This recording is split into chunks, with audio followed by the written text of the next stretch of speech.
สวัสดีเจ้าคลิปนี้นะเจ้าเป็นตอนเนื่องจาก EP ที่แล้วนะเจ้าเป็นคำศัพท์เกี่ยวกับขี้นะเจ้ารอบแล้ว EP แล้วเดี๋ยวเย่อยากแปะไว้ตังบนนี่นะเจ้าเป็นตัวไอมีทั้งหมด15คำส่วนคลิปนี้จะมีทั้งหมด10คำนะเจ้าขี้เต๋าแปลว่าตะไคร่น้ำขี้ปุ๋มแปลว่าพุงขี้เปอะแปลว่าขี้โคลนขี้มูกแปลว่าน้ำมูกขี้เสี้ยม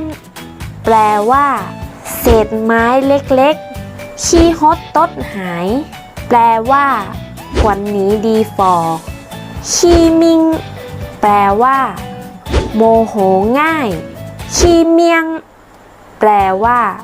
สนิมขี้ฮาแปลว่ากินเหล้าบูดขี้ให้แปลว่าชอบร้องไห้